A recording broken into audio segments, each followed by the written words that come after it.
بلوغ المرام پڑھایا کرتے تھے، ان کے شرح سبل السلام پڑھایا کرتے تھے، لیکن ایک حدیث ہمیں دیتے تھے کہ اب یہ حدیث ہے کس کتاب کے اندر کس عنوان کے تحت امام صاحب نے بیان کیے اور انہوں نے اس سے کیا استنباط کیے۔ تو جب ہم اس کتاب کی حدیث کو دیکھنے کے لیے ساری کتابیں کھولتے تھے، پھر ہمیں اصل پتہ چلتا ہے کہ ائمہ نے کتنی زیادہ اس پر محنت کی اور کیسے ہم اس سے استفادہ کر سکتے۔ حقیقت یہی ہے کہ جو ہے ہم جو نصابی کتب سے بھی ذرا ہٹ کر اپنے اندر مطالعہ کرنے کی عادت ڈالیں گے، ورک گردانی کریں گے، تب ہمیں پتہ چلے گا کہ اصل جو ہے وہ اس کتاب کا منہج، اس حدیث کے متعلق جو استنباطات ہیں، مسائل ہیں، اور جو فقہ المصنف ہوتی ہے وہ اس کے ابواب کے اندر، مثلا امام بخاری ہیں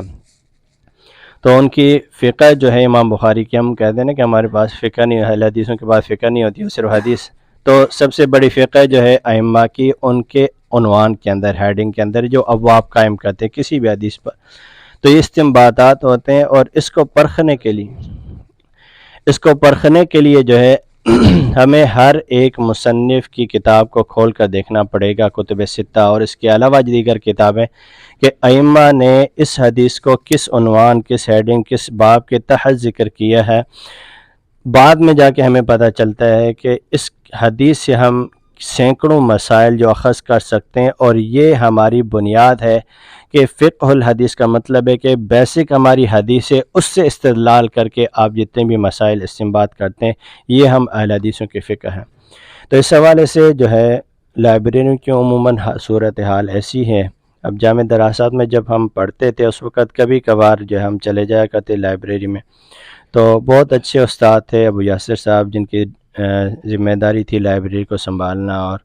وہ بھی کچھ رہنمائی کرتے تھے، کچھ ہماری جو ہے نا وہ ترغیب دیا کرتے تھے۔ شیخ رضوان کوثر تھے،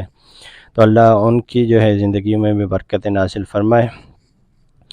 تو انہوں نے ہمیں ترغیب دی، اور کچھ ہمارے اندر جو ہے نا شعور پیدا ہوا کہ یہ لائبریری بھی آخر کسی مقصد کے تحت یہاں بنائی گئی ہے، ان کتابوں کو رکھنے کا مقصد یہ ہے۔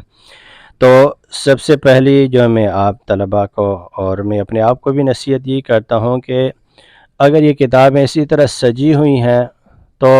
دیکھنے والے کو تو خوبصورت لگتی ہیں، لیکن یہ سجاوٹ کے لیے کتابیں نہیں رکھی گئیں۔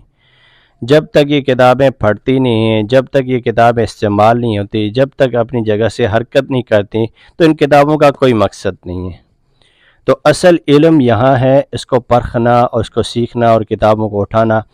بخاری سے فارغ ہونے والے طالب علم کو کم از کم اتنا ہونا چاہیے کہ وہ اپنے ادارے کے اندر موجود جو کتابیں ہیں ان کا ایک نقشہ ذہن میں بٹھائیں، کیونکہ مستقبل آگے جو ہے آپ نے تدریس کرنی ہے، کسی نے تخصص کرنا ہے اکثر تدریس کے مراحل میں، تو ہمارا ان کتابوں سے واسطہ پڑے گا۔ لیکن اگر آج ہمیں نہیں پتہ کہ حدیث کے اوپر، فقہ کے اوپر کون سی اصول تفسیر، اصول حدیث پر کون سی کتابیں موجود ہیں،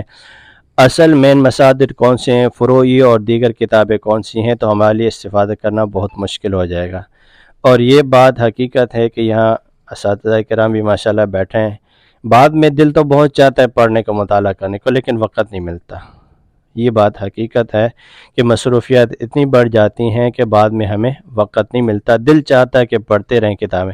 لیکن اب فراغت ہے ہمارے پاس بہت زیادہ ٹائم، مطالعے کے لیے بھی ہر طرف کی جو ہے ٹینشن، پریشانیاں وہ ختم ہے، ہم ایک ادارے کے اندر، نظم کے اندر رہتے ہیں، تو اب ہمارے پاس وقت ہے، ہم زیادہ سے زیادہ لائبریری کو وقت دیں۔ جو فارغ اوقات ہیں آپ کے مطالعہ سے ہٹ کر، تو آپ روزانہ کی بنیاد پر ایک کتاب اگر روزانہ آپ دیکھ لیتے ہیں اٹھا کے، یہ کتاب کیا ہے، نام کیا ہے، مصنف، اور اس کا منہج کیا ہے لکھنے کا، اور کم از کم اس کا مقدمہ جو ہے اس کو آپ دراسہ کریں، اس کی اسٹڈی کریں، تاکہ آپ کے علم میں مزید اضافہ ہو اور آگے جا کر آپ کے لیے مطالعہ کرنا اور کتابوں سے جو ہے استفادہ کرنا آپ کے لیے آسان ہو۔ تو یہ چند باتیں میرے ذہن میں تھی۔ اللہ ہم سب کا حامی و ناصر ہو۔ اللہ ہمیں جو ہمارے مقدمین ہیں، متقدمین ہیں اور محدثین ہیں اور ہمارے اساتذہ محنت کر کے گئے ہیں، تو انہی کی میراث ہمارے پاس یہی ہے، اور انبیاء کی میراث چلتی آ رہی ہے، اور ہم نے اسی طرح آگے میراث پہنچانی ہے۔ تو اس کا حق یہی ہے کہ اس کو زیادہ سے زیادہ وقت دینا چاہیے، خیر جلیسن فی الزمان کتاب ہو، اس زمانے میں جو سب سے بہترین آپ کا مونس وہ کتاب ہونا چاہیے، بہترین ساتھی آپ کا کتاب ہونا چاہیے۔ جتنا وقت آپ کتاب کو دیں گے، جتنا قریب اس کو رکھیں گے، جتنا بہترین دوست اس کو بنائیں گے، تو مستقبل میں آپ کا یہ بہترین رہنما بنے گا۔